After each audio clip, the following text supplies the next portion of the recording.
Good evening class. कैसे हैं आप सब? मैं ऋषिकेश आप सभी का एड्यू श्लोका के इस शानदार लेक्चर में आप सभी का स्वागत करता हूं। ये लेक्चर जो है, अगर आप एमपीएड फर्स्ट सेमेस्टर के स्टूडेंट हैं तो ये लेक्चर आपके लिए बहुत ज़्यादा यूजफुल होने वाला है, क्योंकि एक नया सब्जेक्ट आप लोगों के सामने इंट्रोड्यूस हुआ है एमपीएड फर्स्ट सेमेस्टर में, जो है research. MPEd MPEd first sem में आपके सामने एक सब्जेक्ट इंट्रोड्यूस हुआ है, और वो सब्जेक्ट क्या है जी? वो सब्जेक्ट है रिसर्च। एक नया सब्जेक्ट है, एक बहुत ज्यादा इंपॉर्टेंट सब्जेक्ट है, और इस सब्जेक्ट से ही आपके यूजीसी नेट का सेट का जो बेस बनेगा वो इस सब्जेक्ट से बनेगा। बहुत इंपॉर्टेंट सब्जेक्ट है और आप लोगों के लिए एक नया सब्जेक्ट है। तो आपको इस एड्यू श्लोका के इस शानदार मंच से जो सीरीज चलाई जाएगी एमपीएड फर्स्ट सेमेस्टर की सीरीज चलाई जाएगी, उसमें रिसर्च के साथ साथ जो अदर सब्जेक्ट भी है, फिजियोलॉजी हो गया, टेस्ट एंड मेजरमेंट हो गया, अपना जर्नलिज्म हो गया, जर्नलिज्म इन स्पोर्ट्स हो गया, ये चारों सब्जेक्ट्स को बहुत डीप लेवल के ऊपर और आपके पूरे सिलेबस के अकॉर्डिंग इन सब्जेक्ट्स को एड्यू श्लोका के इस चैनल पे कवर कराया जाएगा। तो बिना किसी टाइम वेस्ट के मैं इस लेक्चर को शुरू करता हूं आगे। इधर देखिए, सबका ध्यान अब मेरी तरफ कंप्यूटर स्क्रीन पे। आप यहां जरा देखिए कि रिसर्च जो सब्जेक्ट है, रिसर्च जो शब्द है, ये दो शब्दों से मिलकर बना शब्द है, री और सर्च। रिसर्च को हम हिंदी में कहते हैं अनुसंधान। रिसर्च को हम हिंदी में कहते हैं जी अनुसंधान। क्या कहते हैं? अनुसंधान। पर ये रिसर्च आखिर है क्या? सबसे बड़ा सवाल यह आएगा कि सर आप ये बताओ कि ये रिसर्च है क्या, हमें सब्जेक्ट के अंदर क्या पढ़ना है, इसे बताओ। तो चलो एक एक करके सारी चीजें डीप में समझाऊंगा। री जो शब्द है, री का मतलब होता है बार बार। री का मतलब क्या होता है जी? री का मतलब होता है बार बार। और सर्च का मतलब होता है ध्यान पूर्वक की गई खोज। सर्च का मतलब क्या होता है? ध्यान पूर्वक की गई खोज। मतलब ये, जरा आप एक चीज सोचो, जब आपको कोई भी चीज चाहिए होती है तो क्या आप उस चीज को ध्यान पूर्वक नहीं ढूंढते हो? एग्जाम्पल देखो, अगर आपको कोई कपड़े पहनना है और आपकी अलमीरा के अंदर से आपको कोई कपड़े निकालना है, तो आपको जो कपड़े पहनना है आप उसी को अलमीरा के अंदर से ध्यान पूर्वक ढूंढते हो। ढूंढते हो कि ढूंढते हो जी? यस और नो यार, ढूंढते हो ना? उसी प्रकार से आपको जो भी चाहिए होता है उस चीज को लेने के लिए हम क्या करते हैं? बहुत ज्यादा ध्यान पूर्वक ढूंढते हैं। तो ध्यान पूर्वक की गई खोज को, ध्यान पूर्वक किसी चीज को ढूंढने को हम क्या कहते हैं? हम कहते हैं सर्च। हम क्या कहते हैं जी? सर्च। इसीलिए तो जब गूगल पे हम कुछ डालते हैं, कुछ टाइप करते हैं, तो उसे सर्च कहा जाता है। सर्च का मतलब क्या है? आपको गूगल पे जो चाहिए उसे आप ध्यान पूर्वक ढूंढ रहे हो, इसीलिए क्या कहते हैं उसको? सर्च। उसे क्या कहते हैं जी? सर्च कहते हैं। अरे आपने भी तो देखा होगा, भीड़ भीड़ में आप ऐसे किसी को ढूंढते हो ना, स्पेशल वन को ऐसे ऐसे देखते हो, भीड़ में ढूंढते हो, कहां गई जी, किधर है? तो ऐसे ध्यान पूर्वक ढूंढते हो कि ढूंढते हो? तो आप सर्च करते हो कि नहीं करते हो? करते हो ना? करते हो कि नहीं? यस और नो यार, करते हो, बिल्कुल करते हो। तो वैसे ही आप लोगों ने कई बार सुना होगा कि इंडियन आर्मी जो है कश्मीर के अंदर आतंकवादियों को ढूंढने के लिए सर्च ऑपरेशन कर रही है। मतलब उन आतंकवादियों को कश्मीर के अंदर बहुत ध्यान पूर्वक ढूंढने का प्रयास कौन कर रही है? इंडियन आर्मी कर रही है। तो आपने सर्च ऑपरेशन बार बार सुना होगा। तो सर्च का मतलब क्या होता है? आपको जो भी चीज चाहिए उस चीज को प्राप्त करने के लिए की गई ध्यान पूर्वक खोज, उसे हम क्या बोलते हैं? उसे हम बोलते हैं सर्च। री का मतलब क्या होता है? बार बार। री का मतलब क्या होता है? बार बार। जैसे आप लोग होता है री एग्जाम हो गई, यानी वापस से एग्जाम हो गई, बार बार। ठीक है? अब जरा यहां समझो, अब रिसर्च समझ में आ जाएगा। तो सर हमको ये तो समझ में आ गया कि री का मतलब होता है बार बार, और सर्च का मतलब होता है किसी भी चीज को लेने के लिए ध्यान पूर्वक की गई खोज, उसे हम बोलते हैं रिसर्च। जी हां, उसी को बोलते हैं रिसर्च। अब देखो यहां पे डेफिनेशन समझना कि आपको जो भी चीज चाहिए उस चीज को प्राप्त करने के लिए की गई ध्यान पूर्वक की गई, बार बार की गई खोज को हम रिसर्च बोलते हैं। यानी रिसर्च के अंदर क्या होता है, आपको जो भी चीज चाहिए आप उस चीज को ध्यान पूर्वक बार बार ढूंढते हो। क्या करते हो जी, बार बार ढूंढते हो। उसी को हम क्या कहते हैं, उसी को हम रिसर्च कहते हैं। उसी को हम क्या कहते हैं, रिसर्च कहते हैं। कि आपको जो चीज चाहिए आप उसे ध्यान पूर्वक बार बार ढूंढ रहे हो, तो उसे हम क्या बोलेंगे, रिसर्च बोलेंगे।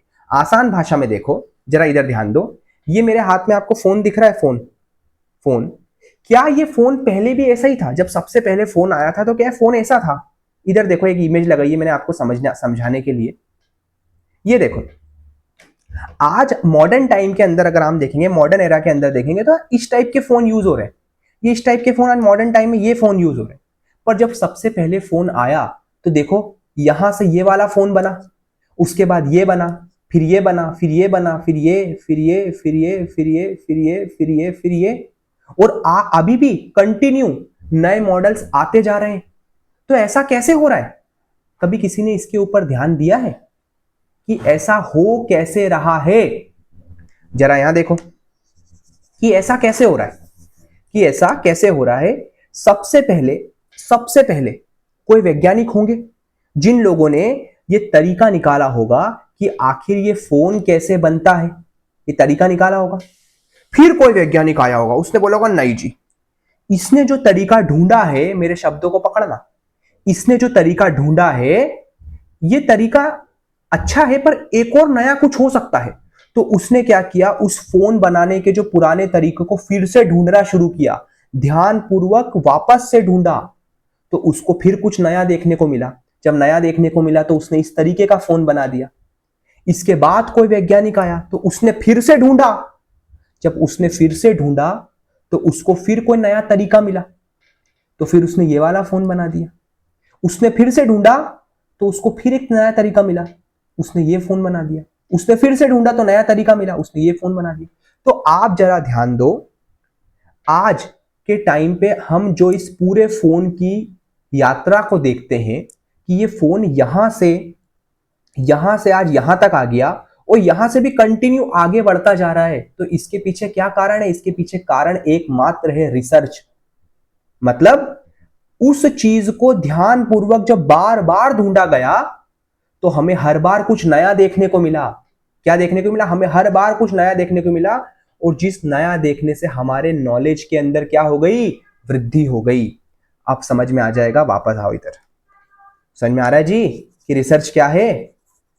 किसी भी चीज को ध्यान पूर्वक बार बार ढूंढना। अच्छा सर, क्या मजा क्या आता है? किसी भी चीज को आप अगर बार बार ढूंढोगे उसको हम रिसर्च बोलते हैं। हाँ जी, बिल्कुल सही बात है, किसी भी चीज को ध्यान पूर्वक बार बार ढूंढोगे तो उसे हम रिसर्च बोलते हैं। पर आप एक बात बताओ, ये बार बार ढूंढने में क्या मजा आ रहा है? एक बार में क्यों नहीं ढूंढ लेते? क्यों बार बार ढूंढ रहे हैं? तो आप एक चीज ध्यान दो कि जब हम किसी चीज को ध्यान पूर्वक बार बार ढूंढते हैं तो हमें हर बार कुछ ना कुछ नया देखने को मिलता है। हमें हर बार कुछ ना कुछ नया देखने को मिलता है। इसीलिए यही कारण है, जब आप देखना, जब आपने कभी कोर्ट के अंदर देखा होगा, टीवी सीरियलों में, आपने किसी मूवी के अंदर देखा होगा कि कोर्ट के अंदर जो वकील होता है वो क्या करता है, अपने अपोनेंट से बार बार एक ही सवाल पूछता है, कई बार। क्यों? क्योंकि जब बार बार वो सवाल पूछता है तो उसे हर बार कुछ ना कुछ नया देखने को मिलता है, और जब हर बार कुछ नया देखने को मिलेगा तो क्या होगा भैया? सीधी सी बात है, आपके ज्ञान में वृद्धि हो जाएगी। क्या हो जाएगी? ज्ञान जो है, आपका जो नॉलेज है, वो नॉलेज क्या हो जाएगा? बढ़ जाएगा। अरे जब आप किसी चीज को बार बार ढूंढोगे तो आपको कुछ नया जानने को मिलेगा ना हर बार। तभी तो बोला जाता है एक किताब को आप बार बार पढ़ो। क्यों? जब आप एक किताब को दोबारा पढ़ोगे तो आपको फिर कुछ नया जानने को मिलेगा, तिबारा तो फिर कुछ नया जानने को मिलेगा। तो क्या होगा, बार बार जब हम किसी चीज को ढूंढने का प्रयास करते हैं तो हमें हर बार कुछ ना कुछ नया देखने को मिलता है। जब हमें हर बार कुछ ना कुछ नया देखने को मिलेगा तो क्या होगा, हमारा जो ज्ञान है, हमारा जो नॉलेज है, वो नॉलेज बढ़ जाएगा। जब नॉलेज बढ़ेगा तो इस नॉलेज से हम टेक्नोलॉजी बना लेंगे। क्या बना लेंगे जी? टेक्नोलॉजी बना लेंगे। तकनीकी, हिंदी में इसे कहते हैं तकनीकी। और जब टेक्नोलॉजी बनेगी तो क्या होगा, इस संसार का डेवलपमेंट हो जाएगा। क्या हो जाएगा जी? डेवलपमेंट हो जाएगा। अब जरा यहां पे समझो कि आज जो आप अपने चारों ओर डेवलपमेंट देखते हो, जो विकास देखते हो, वो पूरा की पूरा विकास जो है ना, वो इस रिसर्च का परिणाम है। अगर रिसर्च नहीं होती तो आज जो आप अपने आसपास विकास देख रहे हो, विकास नहीं हो पाता, ये डेवलपमेंट नहीं हो पाता। आप आज भी वो सिंधु घाटी सभ्यता, Indus valley civilization, stone age के टाइम में जी रहे होते। स्टोन एज के टाइम पे आप लोग क्या हो रहे थे? जी रहे होते। क्यों? क्योंकि रिसर्च थी। बार बार लोगों ने किसी भी चीज को ध्यानपूर्वक ढूंढा है, तब जाके हर बार कुछ ना कुछ नया देखने को मिला, और नया देखने के साथ साथ इस संसार का विकास हुआ है। आप देखो, जिस तकनीक से पुराने टाइम के घर बनते थे, क्या आज भी वही घर उसी तकनीक से बनते हैं? नहीं। तकनीक क्या हो गई? चेंज हो गई। क्यों? क्योंकि रिसर्च हुई। क्या हुई? रिसर्च हुई। हर बार आप देखोगे कि जो आईफोन होता है, आईफोन कभी 15 आएगा, कभी 14 आएगा, कभी 13 आएगा, कभी 16 आएगा, कभी 17, 18, वो ऐसे बढ़ाते जा रहे हैं। कैसे बढ़ा रहे हैं? क्योंकि वो रिसर्च कर रहे हैं। रिसर्च करने से उनको ये पता चल रहा है कि हमें क्या कुछ नया देखने को मिल रहा है, हमें क्या कुछ नया और करना चाहिए, तो वो हर बार मॉडल अपडेट करते जाते हैं। और इसी तरीके से क्या हो रहा है? इस संसार का विकास निरंतर होते जा रहा है। कोई दिक्कत यहां तक समझ में आ रहा है सबको? रिसर्च इतना ज्यादा टफ सब्जेक्ट नहीं है। अगर इसको ध्यानपूर्वक समझाऊंगा तो आपको बिल्कुल समझ में आ जाएगा। यहां तक कोई दिक्कत? रिसर्च का कंसेप्ट क्या है जी? तो इस पूरे संसार का जो विकास है, इस पूरे संसार का जो डेवलपमेंट है, वो पूरा की पूरा डेवलपमेंट केवल एक चीज पर टिका हुआ है, वो है रिसर्च। आपने कई बार न्यूज चैनल्स में देखा होगा कि India 5th generation fighter jet बना नहीं पा रहा है। क्यों नहीं बना पा रहा है? इसका क्या रीजन है? क्योंकि अभी हमारी रिसर्च एंड डेवलपमेंट उसके ऊपर इतनी अच्छी नहीं हुई है। पर बाकी कंट्रीज को अगर आप देखोगे, अगर आप यूएस को देखोगे, अगर आप चाइना को देखोगे, है ना, अगर आप टर्की को भी देख लोगे, तो इन सभी कंट्रीज ने अपने अपने 5th जनरेशन फाइटर जेट बना लिए हैं। 5th जनरेशन फाइटर जेट इन लोगों ने बना लिए, पर इंडिया अभी भी 2035 पे टिका हुआ है। क्यों? क्योंकि हमारी जो रिसर्च है, हम जो उस तकनीक को, उस टेक्नोलॉजी को ध्यानपूर्वक ढूंढ रहे हैं, हम उसको 2035 तक ढूंढ लेंगे। इसीलिए क्या हो रहा है कि हमारा 5th जनरेशन फाइटर जेट कहां जाएगा? 2035 तक, जब तक चाइना 6th जनरेशन लेके आएगा, अमेरिका 6th जनरेशन लाएगा। समझ में आ रहा है? तो रिसर्च, इस संसार के विकास के लिए रिसर्च बहुत ज्यादा जरूरी है। अगर रिसर्च नहीं है तो आपके संसार का विकास नहीं हो सकता है। इसलिए तो टीचर्स को भी देखो, पहले ब्लैक बोर्ड पे पढ़ाते थे, अब इलेक्ट्रॉनिक बोर्ड पे पढ़ाते हैं।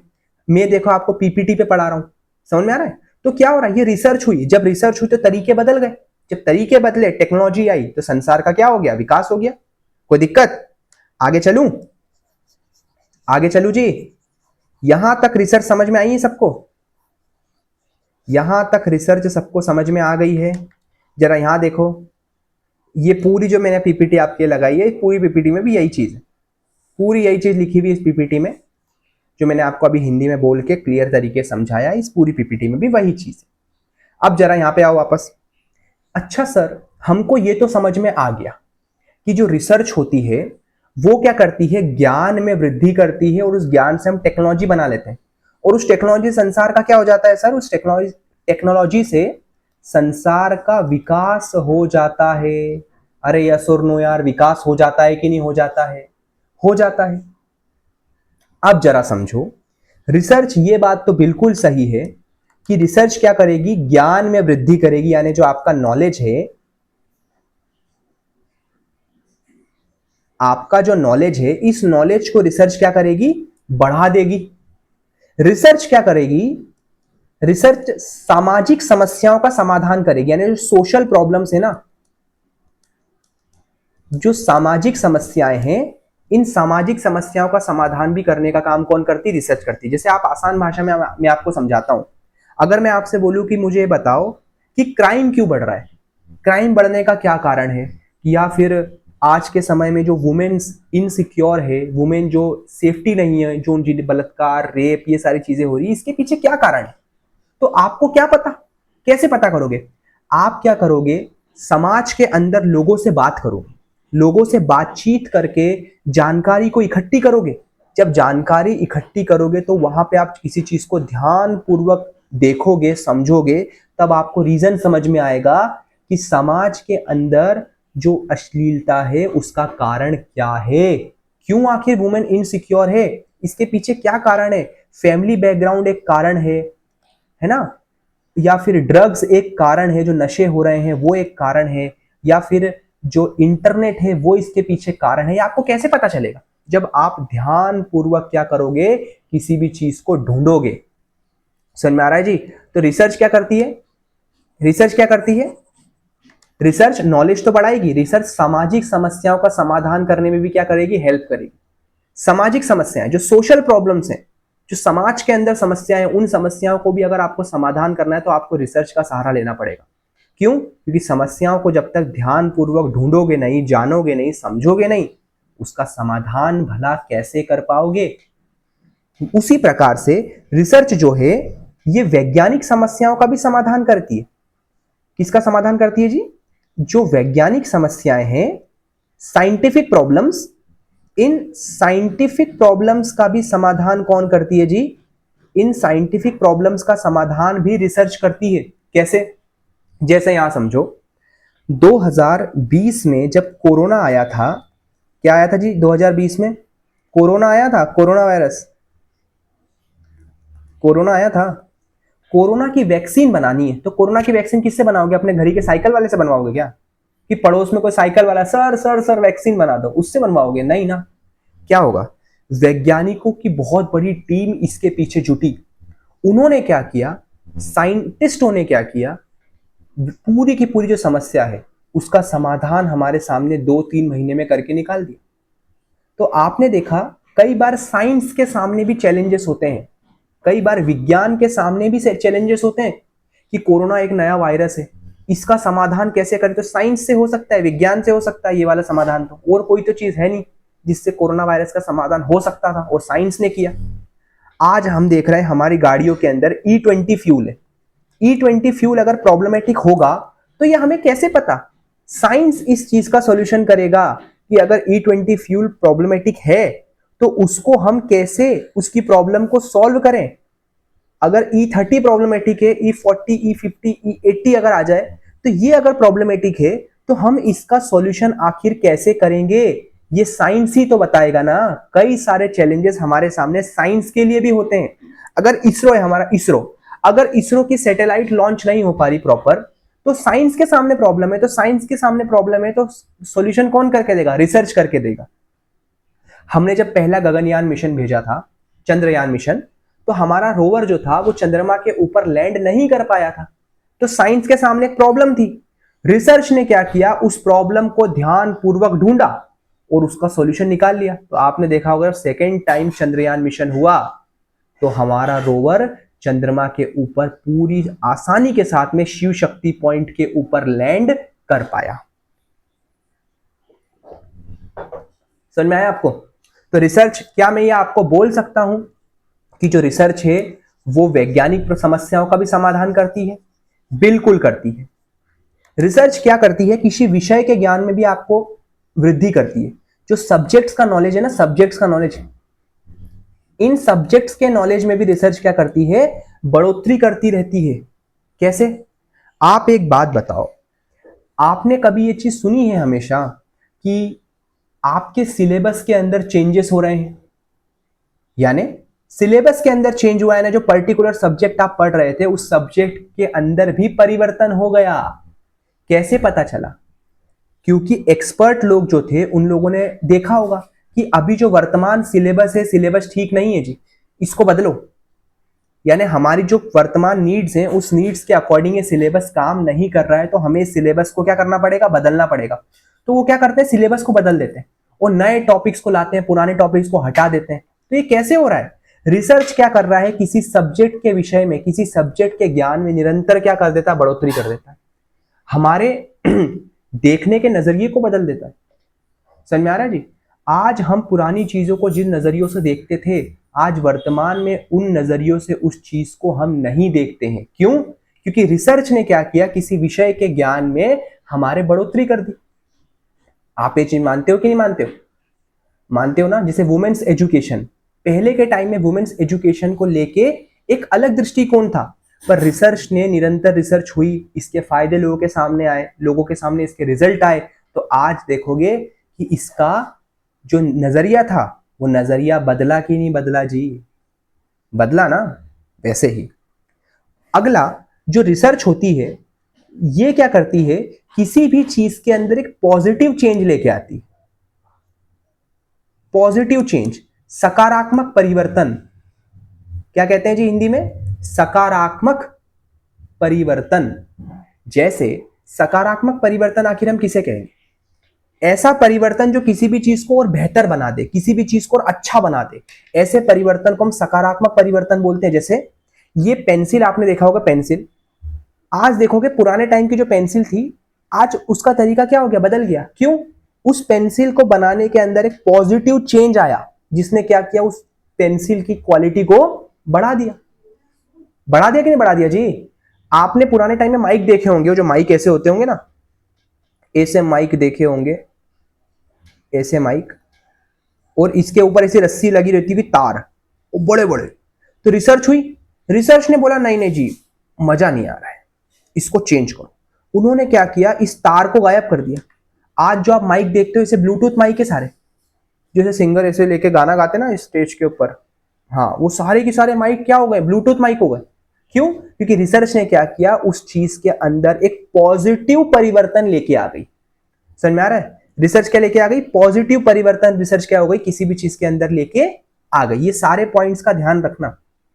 आपको रिसर्च के अंदर थोड़ी सी अंडरस्टैंडिंग बनाने के लिए, डीप अंडरस्टैंडिंग बनाने के लिए ये सारे पॉइंट्स को याद होना जरूरी है, नहीं तो आपको रिसर्च में अंडरस्टैंडिंग नहीं बन पाएगी आपकी रिसर्च के साथ में। समझ में आ रहा है जी कि रिसर्च किस तरीके से पॉजिटिव चेंज लेके आती है किसी भी चीज में? आगे चलूं? आगे चलूं? अब जरा यहां ध्यान दो।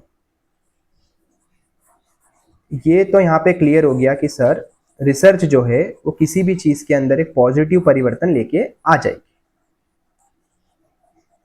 थोड़ा सा और मैं डीप मीनिंग समझाता हूं आपको रिसर्च का, जिससे एग्जाम में क्वेश्चंस को लिखने में भी आसानी हो जाएगी और आपको रिसर्च एकदम अंताकरण हो जाएगा। रिसर्च का अंताकरण हो जाएगा। यहां समझो, जैसे मैंने आपको बताया कि रिसर्च क्या करती है जी? जो नॉलेज है, जो नॉलेज है इसको क्या करेगी? रिसर्च बढ़ाएगी। नॉलेज को क्या करेगी? रिसर्च बढ़ाएगी। और रिसर्च ये बताएगी कि आपका जो वर्तमान ज्ञान है ये अस्थाई है। ये क्या ज्ञान है? ये अस्थाई ज्ञान है आपका। यानी आपको जो वर्तमान में नॉलेज है वो पर्याप्त नहीं है, वो कभी भी परिवर्तन हो सकता है। जैसे आज हम जिन चीजों को जानते हैं, मैंने आपको नहीं बताया था कि नजरिया बदल जाता है किसी भी चीज को देखने का। ये कैसे हो रहा है? क्योंकि हमारा जो ज्ञान था वो अस्थाई है। जब रिसर्च होगी तो हमें नई चीज पता चलेगी, तो क्या हो जाएगा? इससे ज्ञान अस्थाई है पूरी तरीके से, वो कभी भी क्या हो सकता है? बदल सकता है। कभी भी रिसर्च होगी और हमारा जो वर्तमान ज्ञान है वो क्या हो जाएगा? बदल जाएगा। समझ में आ रहा है? कोई दिक्कत? जैसे मैं आपको थोड़ा सा एग्जाम्पल देता हूं समझाने के लिए आपको, कि जैसे मैंने आपको बताया था वुमेन्स एजुकेशन के ऊपर जो हमारा पॉइंट था, जो समाज में पॉइंट वुमेन्स एजुकेशन के ऊपर रखा हुआ था पुराने टाइम में, क्या आज वो चीज बदली? कैसे? ज्ञान तो वो पहले भी था ना, पर आज वो ज्ञान बदल गया। क्यों? क्योंकि रिसर्च ने क्या किया? उस पूरे के पूरे ज्ञान को अच्छे तरीके से छान के शुद्ध बना दिया। क्योंकि ज्ञान अस्थाई है, वो कभी भी रिसर्च क्या कर सकती है? उस ज्ञान को बदल के कोई नई चीज हमारे सामने लेके आ सकती है। कोई दिक्कत जी? आगे चलूं? अब देखो, रिसर्च क्या करती है कि जो हमारी मिथ है, मिथ यानी जो इस पूरे समाज के अंदर झूठ फैला हुआ है, झूठ, मिथ,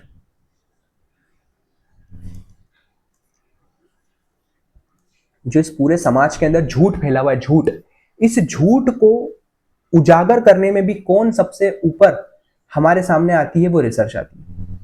रिसर्च, इस पूरे समाज में जो झूठ फैला हुआ है, झूठ को अगर आपको निकालना है तो कौन काम आएगी? रिसर्च आएगी। क्योंकि रिसर्च कैसे आएगी? हमें किसी भी चीज का बैकग्राउंड नॉलेज देगी, यानी इसके पीछे का जो ज्ञान है, इसके पीछे का जो ज्ञान है ना, ये ज्ञान हमको देगी। इसके पीछे का बैकग्राउंड नॉलेज देगी।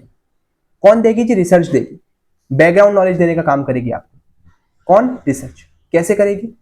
जैसे मैं आपको एग्जांपल देता हूं कि आपने देखा होगा पुराने टाइम में ये बहुत ज़्यादा प्रचलित चीज़ें थी कि जो फीमेल्स हैं वो अपनी मेंस्ट्रुएशन साइकिल के दौरान क्या नहीं हो सकता कि कोई भी रिलीजियस काम नहीं कर सकती, मंदिर नहीं जा सकती, खाना नहीं पका सकती, किचन में नहीं जा सकती। ये सब क्या है? ये सब झूठ था। और आज वर्तमान में जब रिसर्च सामने हुई तो हमें पता चला कि इसके पीछे कारण क्या थे, क्यों उनकी जान बचाने के लिए ये सारी चीजें की गई। मंदिर का कंसेप्ट ये था कि मंदिर उस टाइम पे घरों से बहुत ज्यादा दूर हुआ करते थे, और अगर फीमेल उस समय मंदिर जाएंगी तो जो ब्लड की स्मेल है वो किसी जंगली जानवर तक ना पहुंच जाए, उनको वहां पे कोई खतरा ना हो, इसीलिए हुआ। और उनको रेस्ट देने के लिए कई सारी हमने ऐसी कहानियां बना दी जिनको आज वर्तमान में हमने रिलीजियस पॉइंट ऑफ व्यू से जोड़ दिया। बाकी बैकग्राउंड नॉलेज उस चीज का क्या था, उन पूरी स्टोरीज का, उन पूरे कंसेप्ट का अलग था। तो ये हमें कैसे पता चला? हमें रिसर्च से ही तो पता चला है कि वो जो चीजें थी वो चीजें केवल और केवल किसी ना किसी लॉजिक से बनाई गई थी जो आज एग्जिस्ट नहीं करती। आज बहुत सारी चीजें, सिक्योर चीजें, मेडिकल ने इतनी तरक्की कर ली है कि इन सब चीजों की अभी जरूरत नहीं है। तो कोई दिक्कत यहां तक? रिसर्च हमें क्या करती है? रिसर्च हमें किसी भी चीज के साथ में बेटर अंडरस्टैंडिंग बनाने का काम करती है। अगर आप किसी भी चीज को नहीं जानते हो, अगर आप किसी भी टॉपिक को ठीक से नहीं जानते हो, किसी भी विषय के बारे में नहीं जानते हो, तो रिसर्च क्या करेगी? आपको उस विषय के साथ में बेटर अंडरस्टैंडिंग बनाने का काम करेगी। जैसे अगर मैं आपसे ये बोलूं कि जरा जरा इसरो की सैटेलाइट के बारे में जानो, तो आपको क्या पता जी इसरो की सैटेलाइट क्या है? आपको पता है क्या? नहीं। तो आप क्या करोगे? आप स्टडी करोगे। जैसे स्टडी करोगे तो आपको क्या होगा? बेटर अंडरस्टैंडिंग बनेगी। कैसे? क्योंकि आपने क्या किया? उस चीज को ध्यान पूर्वक ढूंढने का प्रयास किया। तो बेटर अंडरस्टैंडिंग बनी कि नहीं बनी जी? अरे यस और नो यार, बनी ना। तो रिसर्च वही काम करती है, किसी भी चीज के साथ में बेटर अंडरस्टैंडिंग को बनाने का काम करती है, यानी बहुत गहराई पूर्वक समझ को बनाने का काम कौन करती है? रिसर्च करती है। कोई दिक्कत यहां तक? आगे चलूं? अब देखो, अब थोड़ा सा और मैं रिसर्च के बारे में आपको बताता हूं। अब जरा ये देखो, रिसर्च जो है ये एक ऐसा सब्जेक्ट है, आपको कंसेप्ट तो समझ में आया ना कि रिसर्च का कंसेप्ट क्या है। अब रिसर्च क्या है? रिसर्च एक ऐसा सब्जेक्ट है जिसके अंदर आप क्या स्टडी करोगे? आप इस चीज की स्टडी करने वाले हो इस सब्जेक्ट के अंदर कि किसी भी चीज को आखिर ध्यान पूर्वक कैसे ढूंढा जाए, इसका तरीका क्या है, रिसर्च को करने का तरीका आखिर क्या होता है, हमने इस सब्जेक्ट के अंदर इस तरीके को ही पढ़ने वाले हैं। समझ में आ रहा है जी? तो हम इस सब्जेक्ट में क्या पढ़ेंगे? इस पूरे सब्जेक्ट के अंदर रिसर्च के तरीके को पढ़ेंगे कि रिसर्च के करने का क्या तरीका है, क्या तरीके हैं, किन तरीकों से, क्या मेथड से आखिर किसी भी चीज को ढूंढा जाता है। अगर ये तरीका हर किसी को पता होता तो हर कोई रिसर्च नहीं कर लेता? बताओ जी, हर कोई रिसर्च कर लेता। पर ये तरीका जिसने स्टडी किया है वही रिसर्च को प्रॉपर तरीके से कर पाता है। समझ में आ रहा है? तो रिसर्च सब्जेक्ट के अंदर हम इसी चीज को स्टडी करेंगे कि तरीका क्या है किसी भी रिसर्च को करने का। कोई दिक्कत? आगे चलूं? आगे चलूं जी? ये देखो जो पीपीटी है ये आप लोगों के लिए जो मैंने लगाई है, इसके अंदर यही चीज, सभी चीजें जो मैंने, ये जो चीजें लिखी हुई हैं पीपीटी में, मैंने इन चीजों को आपको डीप में समझा दिया है। समझ में आ रहा है? कोई दिक्कत यहां तक?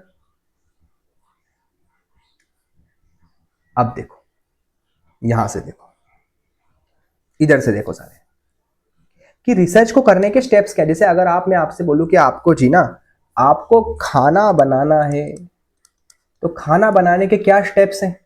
पहले गैस चालू करोगे, कढ़ाई चढ़ाओगे, तेल चढ़ाओगे, सब्जी काटोगे, तैयारी करोगे, तो खाना बनाने के स्टेप्स है ना। यही स्टेप्स के ऊपर चल के ही तो आप खाना बना पाओगे। अगर इनमें से एक स्टेप भी ऊपर नीचे हुआ तो क्या खाना बन पाएगा? नहीं। अगर आपको कोई घर बनाना है, कोई इमारत खड़ी करनी है, कोई बिल्डिंग बनाना है, तो बिल्डिंग कैसे बनाओगे? अरे भैया, पहले उस बिल्डिंग का ऐसे नीचे बेस बनाओगे, ये बेस बनाओगे, बेस को स्ट्रॉन्ग करने के बाद ही तो ये छत डालोगे, और छत को डालने के बाद ही तो यहाँ दीवार उठाओगे एक के ऊपर एक, तभी तो यहाँ पे इंटीरियर डिजाइन करोगे, कि पहले ही कर दोगे? ऐसी कोई बिल्डिंग देखी बनते हुए जहां पे पहले छत डल गई बाद में पिलर उठे? क्यों? नहीं, हो ही नहीं सकता। क्यों? क्योंकि वो उसके स्टेप्स, वो उसके सिस्टमेटिक स्टेप्स नहीं है, वो उसकी प्रॉपर कदम नहीं है, वो चीज नहीं हो सकती। समझ में आ रहा है? उसी प्रकार से अगर आपको रिसर्च करनी है तो रिसर्च को करने के क्या स्टेप्स हैं, उन स्टेप्स के बारे में मैं आपसे बात करता हूं कि रिसर्च को करने के लिए क्या स्टेप्स हैं, ऐसे कौन से स्टेप्स हैं जिन स्टेप्स के ऊपर चल के कोई व्यक्ति क्या करता है, रिसर्च करता है। तो जरा यहां ध्यान दो कि क्या स्टेप्स हैं। सबसे पहले वो व्यक्ति प्रॉब्लम को फाइंड करता है। क्या ढूंढेगा जी? अरे किसी भी चीज को ढूंढोगे तो सबसे पहले ये तो पता करोगे ना कि प्रॉब्लम क्या है, कि बिना प्रॉब्लम के ढूंढ लोगे? प्रॉब्लम ढूंढना जरूरी है। बिना प्रॉब्लम के किसी भी चीज को सिस्टमेटिक आके ढूंढोगे कैसे? तो जब तक प्रॉब्लम सामने नहीं आएगी क्या वो चीज आप ढूंढ पाओगे? नहीं। सिंपल आंसर क्या है? नो। तो प्रॉब्लम को ढूंढना सब जरूरी, तो सबसे पहले क्या करोगे? प्रॉब्लम को फाइंड करोगे कि समस्या आखिर कहां पे। जैसे किसी ने ढूंढा कि नहीं ये फोन जैसा बना ये तरीका सही नहीं है, अलग तरीके से बनाते हैं। किसी ने कुछ ढूंढा, किसी ने कुछ, तो सबसे पहले प्रॉब्लम ढूंढना पड़ती है। प्रॉब्लम ढूंढ ली। प्रॉब्लम को ढूंढने के बाद में आता है अगला स्टेप, वो आता है लिटरेचर रिव्यू। अब लिटरेचर रिव्यू क्या है जी? लिटरेचर रिव्यू क्या है? लिटरेचर रिव्यू क्या है? लिटरेचर रिव्यू का मतलब होता है कि आपने जो समस्या ढूंढी उस समस्या से संबंधित आप किताबों को पढ़ते हो। जब आपने किताबों को पढ़ा तो उस समस्या के प्रति आपका ज्ञान और बढ़ गया। जब आपने पूरी तरीके से लिटरेचर को रिव्यू कर लिया, आपने किताबें भी पढ़ ली, समस्या भी ढूंढ ली, किताबें भी पढ़ ली, तो थर्ड स्टेप जो आता है रिसर्च का, वो स्टेप होता है जिसे हम कहते हैं हाइपोथेसिस। क्या कहते हैं इसे हम? हाइपोथेसिस। हाइपोथेसिस को हिंदी में कहते हैं परिकल्पना। यानी हमने जो ज्ञान ढूंढा है, हमारे पास जो ज्ञान है, उस ज्ञान के हिसाब से हमने इमेजिनेशन में कुछ सोच लिया कि हाँ ऐसा होता होगा। तो ये क्या है? परिकल्पना। ये क्या है जी? परिकल्पना, हाइपोथेसिस। तो हाइपोथेसिस का मतलब ये होता है कि परिकल्पना, यानी आपने किसी भी चीज को भविष्य में जाके सोचा है कि वो चीज ऐसी होती होगी, जो किसके माध्यम से होता है? किसी ज्ञान के माध्यम से ये चीज आप कर सकते हो।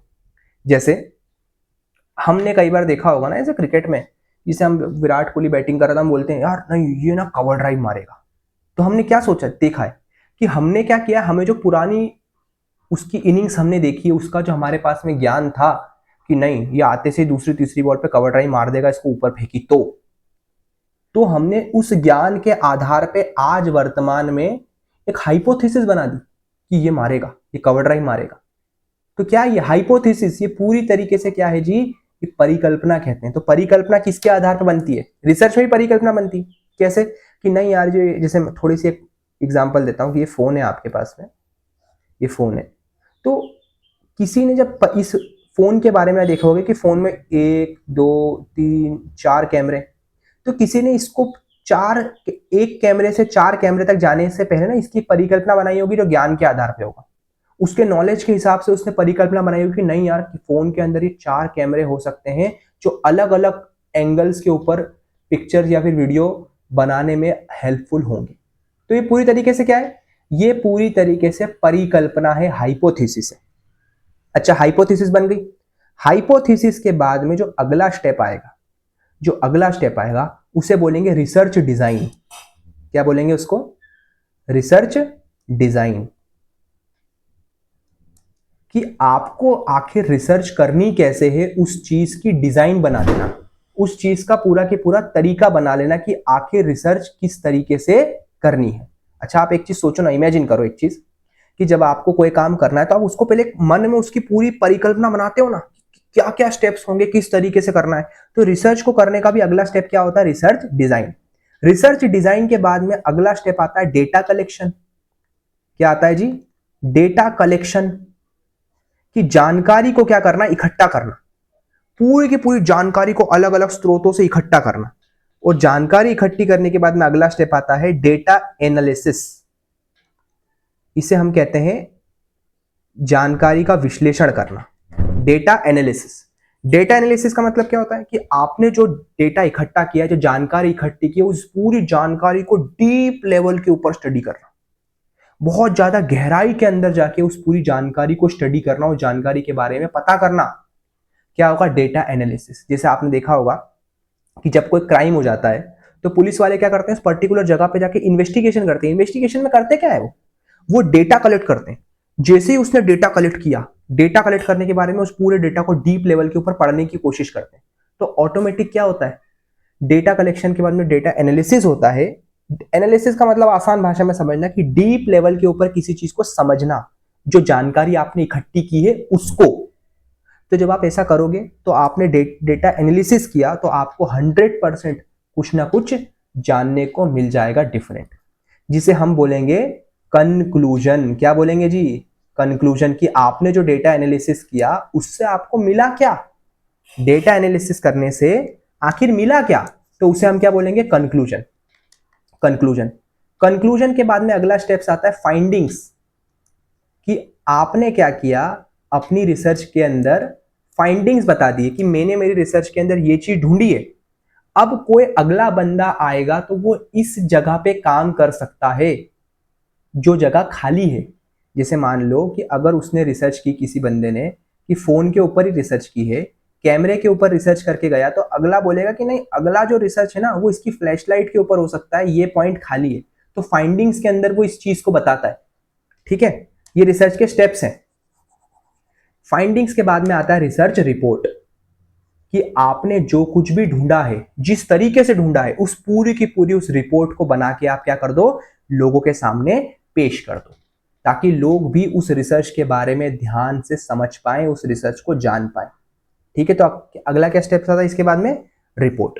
कोई दिक्कत है आता किसी को? ये जो स्टेप्स हैं पूरे के पूरे रिसर्च के, क्या है, ये स्टेप्स हैं। इन स्टेप्स के ऊपर चढ़ के ही क्या की जाती है, रिसर्च की जाती है। मैंने इन स्टेप्स को आपको बहुत डीप लेवल के ऊपर नहीं बताया, क्योंकि अगर एमपीएड लेवल के ऊपर बात करूं कि रिसर्च का जो लेवल है, रिसर्च को जिस तरीके से पढ़ाना है वो इतना डीप नहीं पढ़ाना है। अगर मैं नेट पढ़ा रहा, अगर आपको नेट की पढ़ाई करा रहा होता या सेट पढ़ा रहा होता, तो मैं इस हर एक स्टेप्स को बहुत ज्यादा डीप में पढ़ाता मैं आपको, हर एक स्टेप्स को। पर अभी मैंने इतना डीप में नहीं पढ़ाया क्योंकि इतना जरूरी ही नहीं है। एमपीएड लेवल पर जितना जरूरी मैं उतना आपको यहाँ पे इस पूरे वीडियो में पढ़ा दूंगा। आगे चलूं जी, आगे चलूं। अब जरा ध्यान दो, अब जरा सबका ध्यान यहाँ पे, कि जो रिसर्च है, रिसर्च सबको समझ में आ गई, रिसर्च के स्टेप्स समझ में आ गए कि रिसर्च के स्टेप्स क्या होते हैं, किन स्टेप्स के ऊपर चल के आखिर हम रिसर्च करते हैं। अब देखो, रिसर्च की आखिर क्या जरूरत है, फिजिकल एजुकेशन के अंदर रिसर्च की जरूरत क्या है। तो सबसे पहले प्लेयर्स का जो परफॉर्मेंस है, उस परफॉर्मेंस को बढ़ाने की सबसे पहली जरूरत के लिए हम रिसर्च करते हैं। कैसे, इधर देखो,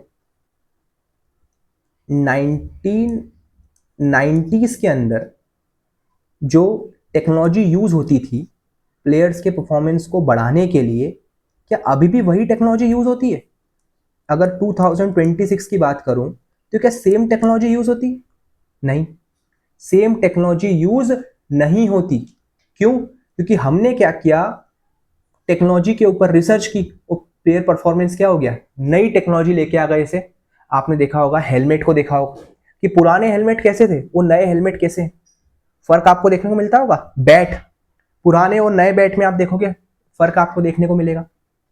दूसरा, आप ये चीज भी देखोगे कि जो अपना बैट हो गया, जो हेलमेट हो गए, आपको हर चीज के अंदर एक नया चेंज देखने को मिलेगा, एक पॉजिटिव चेंज देखने को मिलेगा, जो क्या कर रहा होगा, परफॉर्मेंस को बढ़ा रहा होगा।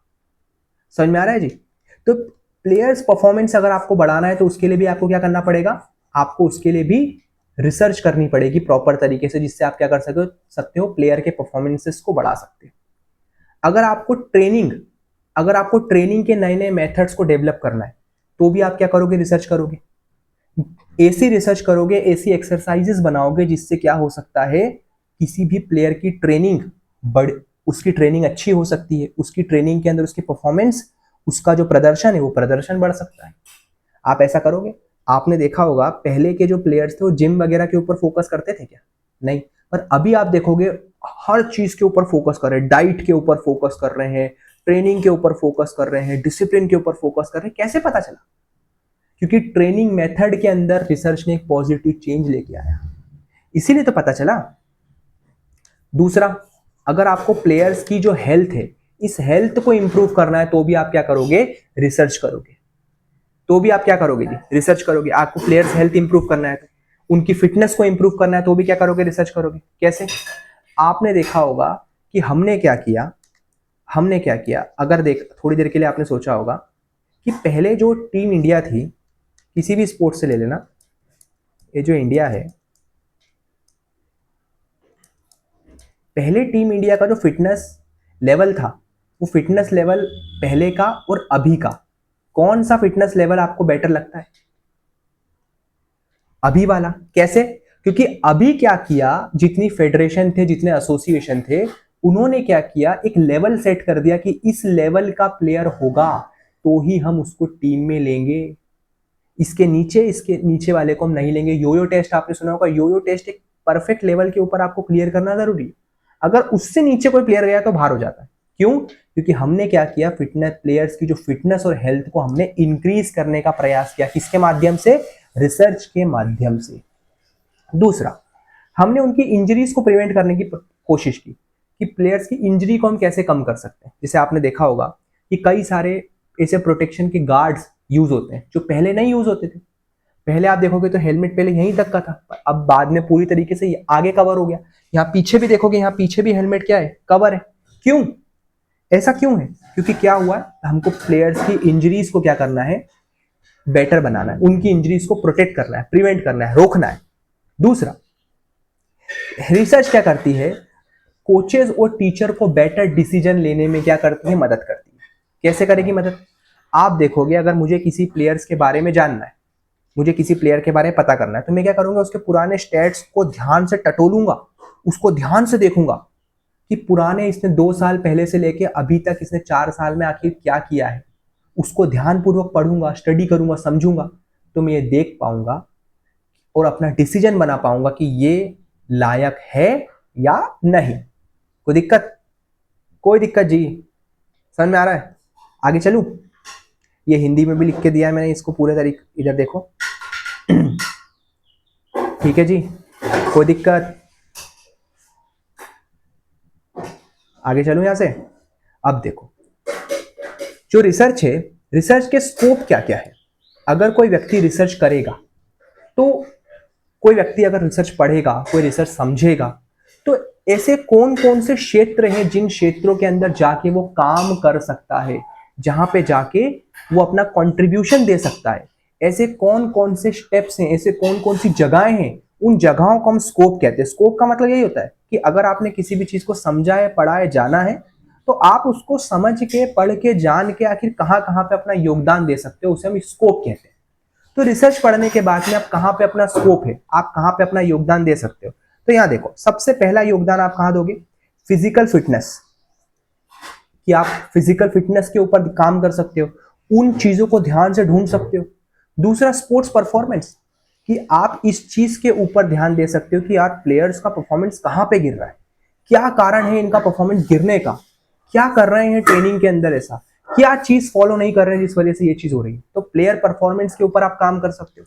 दूसरा, स्पोर्ट्स साइकोलॉजी, प्लेयर के दिमाग की मानसिकता के ऊपर भी आप रिसर्च कर सकते हो कि कोई प्लेयर किस परिस्थिति में क्या सोचता है, वो प्रेशर को कैसे हैंडल करता है, वो कैसे कठिन डिसीजन अपने लिए लेता है। ये सब कहाँ आएगा, साइकोलॉजी के अंदर आएगा।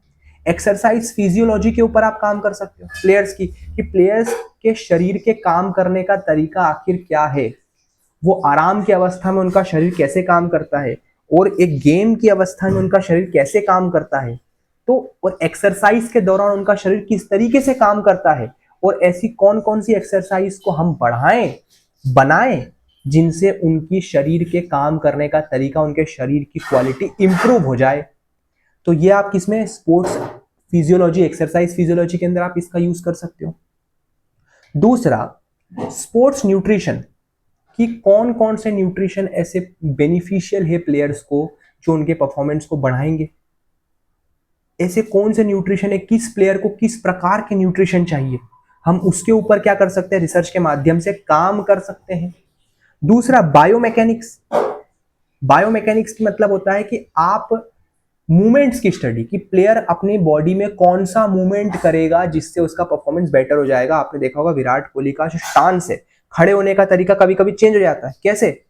मूवमेंट्स, कि किस मूवमेंट को करने से उसका ज्यादा एफिशिएंट बन जाएगा, ज्यादा अच्छे तरीके से काम कर पाएगा। अगर मैं किसी भी बैडमिंटन के रैकेट को ऐसे पकड़ रहा हूँ तो मैं उसको किस तरीके से पकड़ूं कि मैं बड़ी आसानी के साथ में उस पर शॉट प्ले कर पाऊं। तो ये क्या है जी, बायोमैकेनिक्स के अंदर हम इस चीज की स्टडी कर पाएंगे। हेल्थ एजुकेशन, प्लेयर्स को उनकी हेल्थ के बारे में और एजुकेट करने के लिए, हेल्थ एजुकेशन में और कंट्रीब्यूशन करने के लिए हम कर सकते हैं। यानी हम हेल्थ एजुकेशन का मतलब होता है हमारे स्वास्थ्य के बारे में अध्ययन करना, ठीक है, स्वास्थ्य के बारे में। दूसरा योगा एंड वेलनेस, आपको योगा जो है योग, उस योग के अंदर भी आप रिसर्च कर सकते हो कि ऐसी कौन कौन सी चीजें हैं जो योगा के अंदर में और डेवलप करूं जिससे क्या हो, योगा का लोगों का और ज्यादा विकास हो सके। दूसरा आता है adaptive physical education. Adapted physical education का मतलब क्या होता है कि उन लोगों के लिए जो हमारी तरह सामान्य नहीं है, फिजिकली चैलेंज लोग हैं, यानी आसान भाषा में जो विकलांग के, आप देखो किसी के पैर नहीं है तो वो जो पैर नहीं है वो एक्सरसाइज को तो नहीं कर सकता, जिसके पैर है वो उनके लिए बनाई गई हो। जो 2 पैर वालों के लिए एक्सरसाइज बनाई गई है वो 1 पैर वाला तो नहीं कर सकता ना, तो उनके लिए क्या करना पड़ेगा, हमको एडेप्टिव फिजिकल एजुकेशन लाना पड़ेगा, यानी उनके लिए स्पेशली उन लोगों के लिए उस फिजिकल एजुकेशन की चीजों को बनाना पड़ेगा, उसे हम एडेप्टिव फिजिकल एजुकेशन कहते हैं। तो एडेप्टिव फिजिकल एजुकेशन के अंदर हम यही चीज करते हैं। तो ये भी किससे आती है, रिसर्च से आती है। रिसर्च करोगे तभी तो पता चलेगा कि किस तरीके से एक्सरसाइज इसके लिए बनाएं जो इसके शरीर के लिए बेनिफिशियल हो। कोई दिक्कत, आगे चलूं। फर्स्ट यूनिट खत्म करने में 2 वीडियो लगेंगे, थोड़ा पर कंप्लीट पूरा रिसर्च आपके लिए खत्म कर दूंगा। तो आज के लिए इस पूरी रिसर्च की क्लास में बस इतना ही। आशा करता हूं कि आपको रिसर्च का जो ये वाला चैप्टर है, जो हमने फर्स्ट यूनिट अभी शुरू की है रिसर्च की, आपको पसंद आई होगी। अगर पसंद आई है तो बिल्कुल आप एड्यूश्लोका के इस चैनल को लाइक कर सकते हैं, सब्सक्राइब कर सकते हैं और बेल आइकन को भी प्रेस कर सकते हैं, ताकि इस पूरी जो एमपीएड की आपके सामने सीरीज आएगी इसके नोटिफिकेशन आपके लिए प्रॉपर पहुंच सके और आप इसी तरीके से अपनी लर्निंग को आगे कंटिन्यू कर सकें। तो जब तक के लिए मैं आपसे लूँगा विदा। Thank you so much. जब तक के लिए हंसते रहिए, मुस्कुराते रहिए और एड्यूश्लोका के इस चैनल पे अपनी लर्निंग को कंटिन्यू करते रहिए। Thank you so much.